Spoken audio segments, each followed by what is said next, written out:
नमस्कार दोस्तों, मैं हृदय मिश्रा आप सभी का स्वागत करता हूं डिकोड एग्जाम के इस डेली करंट अफेयर्स प्रोग्राम में। कैसे हैं आप सभी लोग? आई होप आप सभी लोग अच्छे होंगे और अपनी पढ़ाई को बहुत ही बेहतर ढंग से कर रहे होंगे। देखिए, आज है क्या 25 जुलाई और आज की कुछ हम लोग महत्वपूर्ण करंट अफेयर्स पर चर्चा करें। इसके पहले छोटी सी रिक्वेस्ट कि प्लीज आप लोग वीडियो को ज्यादा से ज्यादा शेयर कर दें ताकि सभी को इसका बेनिफिट मिलता रहे। इसके अलावा जैसा कि आप लोग को पता होगा कि जो आपकी क्वेरीज थी पीडीएफ को लेकर के अब वो पूरी कर ली गई है। अर्थात अगर आपको इस पूरे वीडियो लेक्चर का पीडीएफ चाहिए तो उसके लिए डिस्क्रिप्शन बॉक्स में दिए गए लिंक के माध्यम से टेलीग्राम चैनल को आप लोग जो है ज्वाइन करिए। वहां पर आपको जो है पीडीएफ फाइल जो है दे दिया जाएगा, लेकिन वो पीडीएफ फाइल आपको उस दिन रात में 9 बजे मिलेगा। ये आपको बात क्या करनी है, ध्यान रखनी है, ठीक है। तो ये हो गई आपके लिए सूचना। दूसरी महत्वपूर्ण सूचना यह है कि आप किसी भी परीक्षा की तैयारी कर रहे होंगे, ये करंट अफेयर्स आपके एग्जाम के लिए क्या है, महत्वपूर्ण होता है। लेकिन स्पेशली जो हमारा जोर होता है, जो फोकस हमारा होता है, वो दो परीक्षाओं पर ज्यादा है। किस किस परीक्षा पे? एक आरओ पर और एक यूपी पीसीएस पर। और यूपी पीसीएस के साथ साथ में जो भी स्टेट की सिविल सर्विस परीक्षाएं होती है किसी भी स्टेट की, उन पर फोकस होता है हमारा, क्योंकि हम यहां पर प्री के साथ मेंस के एक्सपेक्टेड क्वेश्चंस को भी आपसे डिस्कस करते हैं कि किस प्रकार से प्रश्न आ सकते हैं। बाकी किसी वनडे एग्जाम की तैयारी कर रहे होंगे तो उसके लिए भी करंट अफेयर्स हमारा क्या है, रिलेवेंट है। यानी कि अगर आपके जो है टच में कोई भी स्टूडेंट्स है जो किसी भी एग्जाम की तैयारी कर रहे हैं तो उसको आप ये हमारा वीडियो शेयर कर सकते हैं। ये मेरी छोटी सी आपसे रिक्वेस्ट है प्लीज। और साथ ही साथ में वीडियो के अंत में मैं आपसे एक प्रश्न पूछता हूं जिसका उत्तर आप लोग प्लीज ज्यादा से ज्यादा दिया करिए। और छोटा सा एक काम किया करिए कि प्लीज लाइक का बटन जरूर प्रेस कर दिया करिए और शेयर कर दीजिए। और हमारा टारगेट है कि अगले 2-3 महीने के अंदर हमारा कम से कम 4 से 5 हजार डेली व्यूज आना चाहिए, तब जाके थोड़ा सा चीजें बेहतर होंगी। तो ये अब आपका कर्तव्य है, मेरा कर्तव्य है कि मैं आपकी हेल्प कर रहा हूं और आपका ये कर्तव्य है कि आप भी थोड़ा सा जो है हमें प्रोत्साहन दें और शेयर कर दें वीडियो ज्यादा ज्यादा। चलिए खैर आते हैं हम लोग जो है अपने वीडियो सेक्शन पे और देखते हैं कि क्या कुछ जो है आज चर्चाओं में है। इसके अलावा हम लोग जो है पहले क्या करते हैं, लास्ट डे का रिवीजन करते हैं। यानी कि हमने लास्ट डे में क्या क्या पढ़ा था हम लोग उस पर डिस्कस करते हैं। अपनी आंखों को बंद करिए या फिर अपने सामने कॉपी पेन को रखिए और जो मैं प्रश्न पढ़ रहा हूं उसका उत्तर जो है खुद से जो है सोचिए कि क्या आपने जो कल पढ़ा था वो चीजें आपको याद है या नहीं याद है। और रिवीजन का दरअसल क्या है, आपके एग्जाम में क्या है, बहुत ही महत्वपूर्ण है, योगदान है।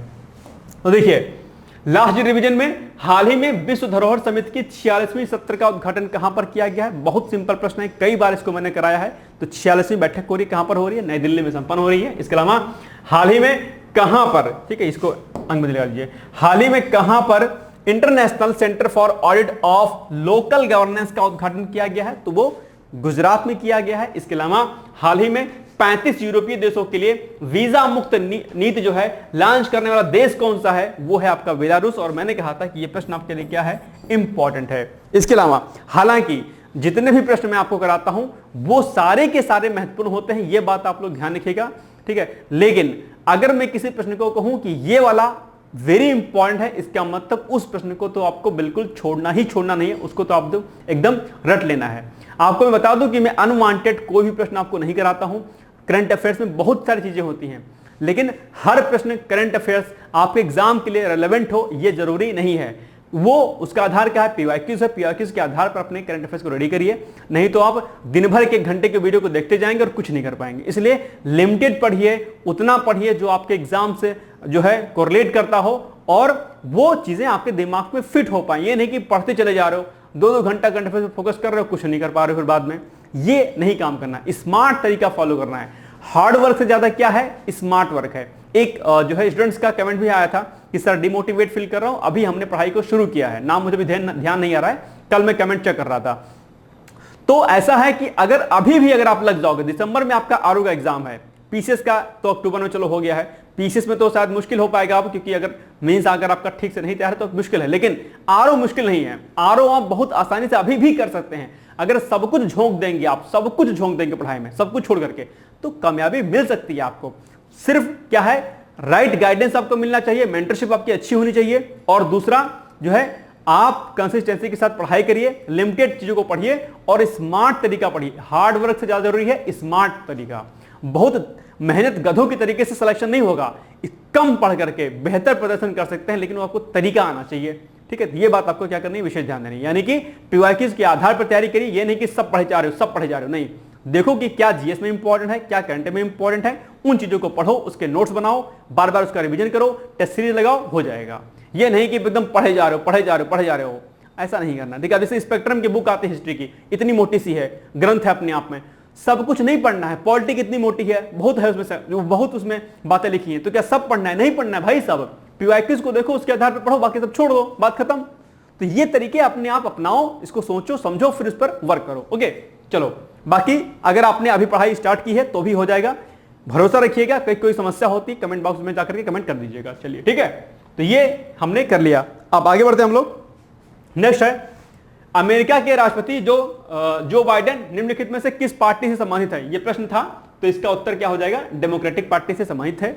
इसके अलावा हाल ही में छत्रपति शिवाजी महाराज का बाघ नख हथियार दरअसल कहां से लाया गया है? तो लंदन से लाया गया है, महाराष्ट्र में।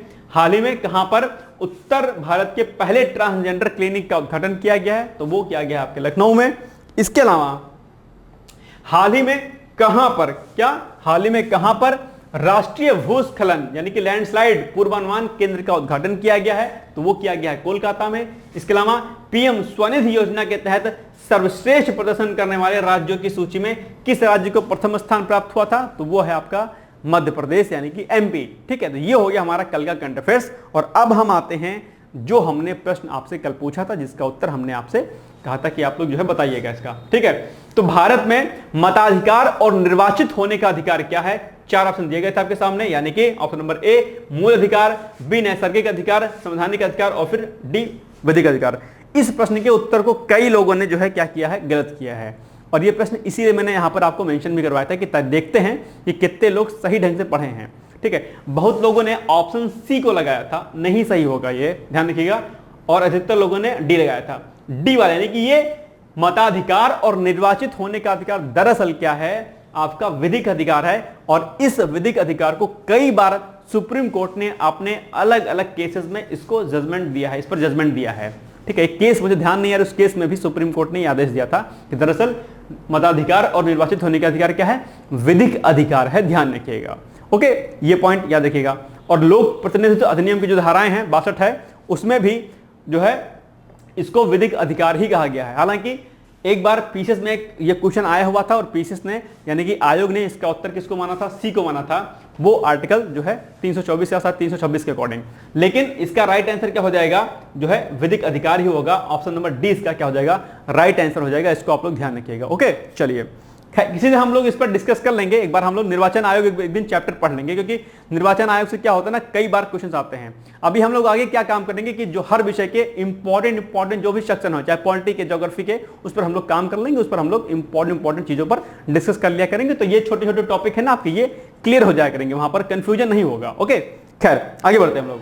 नेक्स्ट है हाल ही में, अब आज का करंट अफेयर्स आपके सामने कि हाल ही में डॉक्टर कादम्बरी गांगुली का निधन हो गया है। उनका जन्म कहां पर हुआ था यह आपसे पूछा है। तो असम में, बिहार में, महाराष्ट्र में या फिर केरल में? तो इसका सही उत्तर हो जाएगा आपका बिहार, यानी कि बी वाला राइट आंसर। आइए हम लोग इसकी व्याख्या देखते हैं। हाल ही में डॉक्टर कादम्बरी गांगुली का निधन हो गया है। उनका जन्म बिहार के भागलपुर में हुआ था, याद रखिएगा। अब इनके बारे में कुछ एक पॉइंट हम लोग देख लेते हैं। तो इनका जो बर्थ है कब हुआ था? 1861 में, यानी कि 1861 में हुआ था, इसको याद रखिएगा। दूसरा, वो भारत में शिक्षित पहली महिला डॉक्टर थी। ये अपने आप में इनके सामने क्या है, इनके लिए क्या है, एक बड़ी उपलब्धि है कि भारत में शिक्षित पहली महिला डॉक्टर थी। इसलिए प्रश्न क्या है आपके एग्जाम के लिए इंपॉर्टेंट हो जाता है। मैंने कई बार कहा है कि कई बार क्या होता है, जो चीज पहली बार हुई होती है, किसी के नाम कुछ खास जो है चीजें जो उनसे जुड़ी हुई होती हैं, तो वो प्रश्न आपके एग्जाम के लिए क्या होता है, महत्वपूर्ण होता है। इसलिए इसको नोट डाउन कर लीजिएगा आप लोग। चलिए, इसके अलावा वर्ष 1989 यानी कि 1889 में भारतीय राष्ट्रीय कांग्रेस के पहले महिला प्रतिनिधित्व मंडल में जो है शामिल 6 सदस्यों में से वो एक थी। ठीक है, यानी कि जो 6 मेंबर थे उनमें से एक थी ये गांगुली। इसके अलावा 1891 अर्थात 1891 में भारत का पहला एज ऑफ कंसेंट अधिनियम जो है उन्हीं के प्रयासों के फलस्वरूप जो है क्या हुआ था, पारित हुआ था। और एज ऑफ कंसेंट एक्ट क्या है ये आपको पता करना है, ये आपका क्या है, टास्क है। मैं बताऊंगा नहीं कि ये एज ऑफ जो है क्या है, एज ऑफ कंसेंट अधिनियम क्या है, इसको आपको बताना है। ये टास्क आपका पहला है। इसमें उम्र क्या कर दी गई थी, मतलब क्या इसमें बेसिकली प्रावधान थे, ये आपको एग्जैक्ट बताना है। कमेंट करके बताइएगा या फिर आप जो है अपनी कॉपी में नोट डाउन कर लीजिएगा। एक अलग से कॉपी बनाइए जिसमें मैं आपको टास्क को देता हूं, अलग कॉपी बना लीजिए।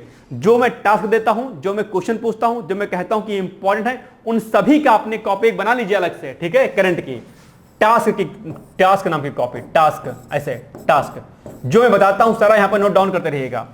आपके एग्जाम तक जो मैं टास्क बताता हूं, जो मैं कहता हूं कि इंपॉर्टेंट है, इसको पढ़ लेना, उतना अगर आप रेडी करते रहेंगे, यकीन मानिएगा आपका बहुत बड़ा सेक्शन जो है क्लियर हो जाएगा और उससे प्रश्न बहुत फंसेंगे। ये मैं आपको एक आपके सामने में जो है एक बहुत अच्छा ऑप्शन दे रहा हूं कि एक कॉपी अलग से बना लीजिए कि जो मैं टास्क देता हूं। और ये सारी बातें पीडीएफ में नहीं रहती, तो इसलिए पीडीएफ बाद में पढ़िएगा रिवीजन के लिए, लेकिन क्लास को देखिए। क्लास में जो भी टास्क दिया जाता है उसको पूरा करिए और एग्जाम के पहले उसको रिवीजन करिएगा और फिर देखिएगा कि कितना बड़ा बेनिफिट होगा आपको।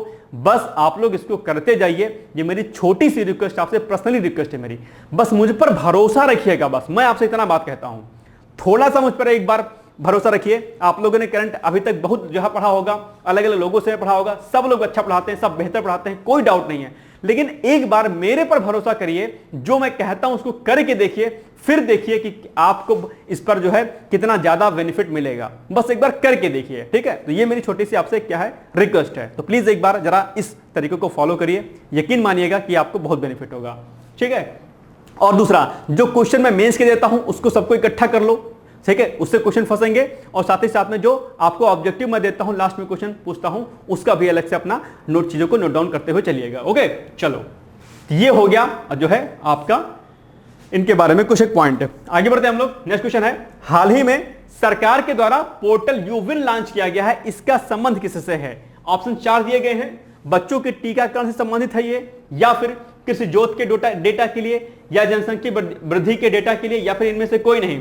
तो इसका जो सही उत्तर होगा बेसिकली, अभी हाल ही में सरकार ने क्या किया है, सरकार ने अभी हाल ही में पोर्टल यूविन लॉन्च किया है और इसका संबंध क्या है? बच्चों के टीकाकरण से। यानी कि बच्चा होता है उसके बारे में डिटेलिंग के लिए जो है यहां पर जो है चीजें आपके सामने इस पोर्टल के माध्यम से प्राप्त हो सकती हैं, ठीक है। हाल ही में सरकार के द्वारा पोर्टल यूविन लॉन्च किया गया है, इसका संबंध है बच्चों के टीकाकरण से। यानी कि जच्चा और बच्चा दोनों के बारे में एग्जैक्ट, यानी कि मां और जो उसका बेबी होगा उसके बारे में, टीकाकरण के बारे में डिटेल्स में जानकारी इस पोर्टल के माध्यम से प्राप्त की जा सकेगी। ओके, कार्य क्या है? टीकाकरण कार्यक्रम के अंतर्गत गर्भवती महिलाओं और 6 वर्ष तक की आयु के बच्चों के लिए टीकाकरण कार्यक्रम को रिकॉर्ड करना। यानी कि दोनों के लिए जो है ये कार्यक्रम क्या होगा? इंपॉर्टेंट होगा। यानी कि इस पोर्टल के माध्यम से चीजें यहां पर आपको मिल जाएंगी प्रॉपर। ओके, नेक्स्ट है, लाओस के उत्तर में स्थित है। क्या उत्तर में स्थित है? मैंने कहा था ये मैपिंग का बेसिकली प्रश्न हो जाएगा। मैंने कहा था कि जब कोई देश चर्चाओं में रहा करे तो उसके बारे में डिटेल्स में आप लोग पढ़ लिया करिए। अब लाओस अभी चर्चाओं में है तो इसलिए प्रश्न बन गया। अब क्यों चर्चाओं में है आगे हम डिस्कस करेंगे, लेकिन पहले आपको बताना है कि लाओस के उत्तर में कौन सा देश स्थित है। तो लाओस के उत्तर में बेसिकली क्या है? ऑप्शन नंबर बी हो जाएगा, अर्थात लाओस के उत्तर में क्या है? आपका चाइना है। ओके, ध्यान रखिएगा। तो लाओस के उत्तर में चीन स्थित है, ध्यान रखिएगा। और लाओस के पूर्वोत्तर और पूर्व में क्या है? वियतनाम है, दक्षिण में कंबोडिया है, पश्चिम में थाईलैंड और उत्तर पश्चिम में क्या है? म्यांमार अवस्थित है। ये मैप में आप एक बार देख लीजिएगा डिटेल्स में, ठीक है। दूसरी पॉइंट, चर्चाओं में लाओस क्यों है? क्योंकि लाओस में क्या हुआ है? साइबर स्कैमिंग केंद्रों में फंसे 13 भारतीयों को क्या है? बचाया गया है, ठीक है। ये पॉइंट आपको क्या करना है? ध्यान रखना है। इसीलिए जो साइबर स्कैमिंग में जो फंसे हुए लोग थे 13 लोग भारतीय, उनको छुड़ा लिया गया है और इसीलिए लाओस चर्चाओं में है। तो लाओस से प्रश्न पूछ सकता है। लाओस की राजधानी क्या है? वियंतियाने है, मैंने एक बार ऑलरेडी आपको बता रखा है। और यहाँ की प्रमुख नदी कौन सी है? मेकॉन्ग है। मेकॉन्ग नदी के बारे में कई बार आपके प्रश्न पूछा गया है। और सबसे ऊंची चोटी यहाँ की क्या है? माउंट विया है। ओके, ये पॉइंट हो गया आपके लाओस के बारे में। चलिए आगे बढ़ते हैं। नेक्स्ट है, निम्नलिखित में किस देश के द्वारा पशु स्वास्थ्य आपातकाल घोषित किया गया है? यह प्रश्न भी आपके लिए इंपॉर्टेंट है। पशु स्वास्थ्य आपातकाल, सीधा सा संबंध इसका बनता है कि कहीं ना कहीं यहां पर पशुओं से संबंधित कोई ना कोई चीज हुई है, इसीलिए वहां पर यह आपातकाल लगाया गया है। बाकी जनरली आपातकाल तो आप लोग जानते होंगे, लेकिन पशु स्वास्थ्य आपातकाल शब्दों से लग रहा है, यानी कि स्वास्थ्य कहीं ना कहीं पशु का कुछ खराब हुआ है, ऐसी स्थिति में वहां पर पशु स्वास्थ्य आपातकाल लगाया गया है। तो क्या कुछ है, क्यों लगाया गया, आइए हम लोग इस पर चर्चा करते हैं। लेकिन पहले आपको बताना है कि दरअसल ये पशु स्वास्थ्य आपातकाल किस देश में लगाया गया है। 4 ऑप्शन दिए गए हैं, पाकिस्तान, भूटान, ब्राजील और चीन। आपको बताइए इसका सही उत्तर क्या होगा। तो इसका सही उत्तर होगा आपका ऑप्शन नंबर सी, अर्थात ब्राजील में दरअसल अभी हाल ही में पशु स्वास्थ्य आपातकाल लगाया गया है। क्यों लगाया गया है, आइए हम लोग इसको पढ़ते हैं। कारण क्या है इसका, कारण है इसका कि ब्राजील के एक पोल्ट्री फार्म में न्यूकैसल रोग के मामले में ये इसको रोग कर लीजिए, रोग, ठीक है। ब्राजील के एक पोल्ट्री फार्म पर न्यूकैसल रोग के मामले आने के कारण ब्राजील द्वारा स्वास्थ्य आपातकाल घोषित किया गया है, ठीक। यह पॉइंट ध्यान रखिएगा। इसके अलावा यह रोग पैरामिक्सोवायरस के कारण होता है, तो यह भी आपसे प्रश्न पूछ सकता है। दूसरा, यह एक क्या है, संक्रामक बीमारी है, अर्थात ये वायरल डिजीज है, याद रखिएगा, जो कि संक्रमित पक्षियों और दूषित सामग्रियों के कारण फैलती है। अब संक्रामक बीमारियों के बारे में अगर पॉइंट यहां पर आया है तो आप लोग लूसेंट को उठाइएगा और वहां पर जितने भी संक्रामक डिजीज हैं, यानी कि जो भी वायरल डिजीज हैं, उनके बारे में पढ़ लीजिएगा। बीमारियों से संबंधित प्रश्न आपके बारे में बहुत पूछा जाता है, ध्यान रखिएगा। कौन सी डिजीज किस वायरस के कारण होती है, कौन सी डिजीज किस प्रकार की है, विटामिन और ये बीमारी, 2 चैप्टर ऐसे हैं जो आपके एग्जाम में भरपूर पूछाते हैं। और तीसरा चैप्टर क्या है, हार्मोन्स का। चौथा चैप्टर है आपका किसका, जो है ब्लड वाला।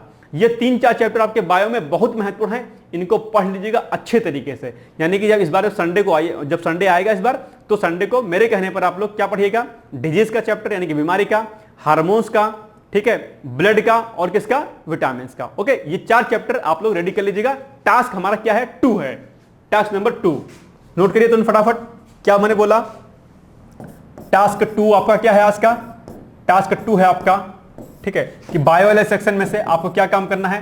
पहला आपको क्या पढ़ना है, विटामिन रेडी करना है, क्या विटामिन रेडी करना है। फिर रोगों के बारे में पढ़ना है आपको, रोगों के बारे में, ठीक है, ठीक है। और तीसरा क्या है आपको, तीसरा पढ़ना है आपको दरअसल हार्मोन्स के बारे में, कौन कौन से हार्मोन्स होते हैं, क्या किसका रोल होता है, हार्मोन्स, ठीक है। और लास्ट क्या है, जो ब्लड का चैप्टर है, किसका, ब्लड का, ठीक है। ब्लड में आरबीसी, डब्ल्यूबीसी, प्लेटलेट्स, ठीक है, आरएस फैक्टर्स, ये सब आपको अच्छे तरीके से क्या करना है, रेडी कर लेना है बायो सेक्शन में। ये आपका टास्क क्या है, इसका 2 है। ये आप लोग, फिर मैं कह रहा हूं, कॉपी इसकी टास्क वाले की एक अलग से बना लीजिए, आज ही बना लीजिए। कल मैं पूछूंगा और आपको कमेंट करके बताना होगा कि आपने बनाया या नहीं बनाया। ओके, चलो आगे बढ़ते हैं हम लोग। तो ये चीज हो गई संक्रामक बीमारियों के बारे में, यहां पर हमने आपसे डिस्कस कर लिया। नेक्स्ट है, हाल ही में किस राज्य द्वारा सकल पर्यावरण उत्पाद यानी कि जीईपी जिसको बोलते हैं, लॉन्च किया गया है। तो 4 ऑप्शन दिए गए हैं, उत्तराखंड, उत्तर प्रदेश, बिहार और गुजरात।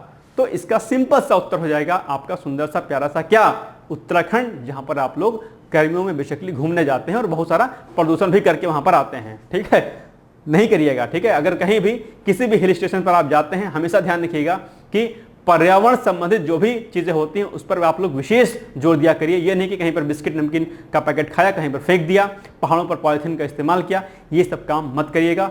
पहाड़ों पर आपके कारण ही जो है समस्याएं उत्पन्न होती हैं, फिर उसी के माध्यम से दरअसल क्या होता है, भूस्खलन या अन्य जो गतिविधियां होती वहां पर वो होती हैं। तो इसलिए आप लोग एक सजग नागरिक के तरीके से कहीं भी, पहाड़ों पर ही नहीं बल्कि कहीं पर आप कहीं पर घूमने जाएं, हमेशा पर्यावरणीय चीजों पर विशेष ध्यान दें, स्वास्थ्य संबंधी चीजों पर, स्वच्छता संबंधी चीजों पर विशेष बल दें। ये आपकी नैतिक क्या है, जिम्मेदारी है, और यही क्या है, ह्यूमैनिटी है ना, क्योंकि आपको किसी के काम आना है, ठीक है। कहते हैं एक पॉइंट, एक लाइन आपने सुनी होगी कि किसी के काम जो आए उसे इंसान कहते हैं।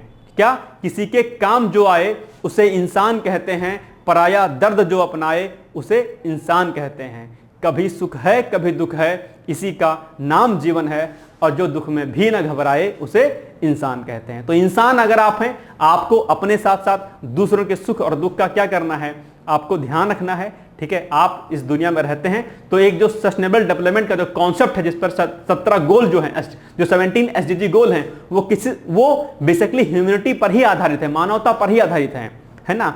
आप लोगों ने संपोषणीय जो है विकास पढ़ा होगा। संपोषणीय विकास में क्या है कि हम अपनी आवश्यकताओं की पूर्ति के साथ हम भविष्य की आवश्यकताओं पर ध्यान दें, ताकि ये ना हो कि जो हमारी आने वाली पीढ़ी हो वो जो है क्या कहते हैं, परेशानियों में आए। और संपोषीय विकास अर्थात धारणीय विकास पर कई बार प्रश्न आपके मुख्य परीक्षा में प्री में पूछा है। तो धारणीय विकास, संपोषीय विकास क्या होता है, सस्टेनेबल डेवलपमेंट गोल क्या होते हैं, इसको भी आप लोग कर लीजिएगा। और एसडीजी गोल्स की बात अगर याद आ गई है तो एक पॉइंट यहां पर नोट करिएगा, जो एसडीजी गोल्स आपके 17 दिए हैं, ये 17 एसडीजी गोल्स, ठीक है, ये 17 एसडीजी गोल्स जो है आपके रेडी होने चाहिए। हर वर्ष जो है इन एसडीजी गोल्स में से एक प्रश्न पूछ लेता है कि ये जो है किस गोल के अंतर्गत आता है, गोल नंबर 1, 2 सेकंड, ठीक है, मतलब 1, 2, 3, 4, 5, 6 किस में आता है। तो 17 एसडीजी गोल आप लोग रेडी कर लीजिएगा। चाहें तो आप इसको टास्क नंबर 3 इसको कर सकते हैं कि आप जो है संडे को इसको भी आप लोग कर लीजिएगा, या क्लास होने के बाद, अभी क्लास जब वाइंड अप होगी तब, ठीक है, इसको कर लीजिएगा। और धारणीय विकास, संपोषीय विकास क्या होता है, मुख्य परीक्षा में आपसे पूछता है, ये पॉइंट भी आपको ध्यान रखना है, ठीक है। तो दरअसल अभी हाल ही में सकल पर्यावरण उत्पाद किसके द्वारा, उत्तराखंड के द्वारा जारी किया गया है। अच्छा, कुछ लोग सोच रहे होंगे कि सर क्या बीच में बताते रहते हैं।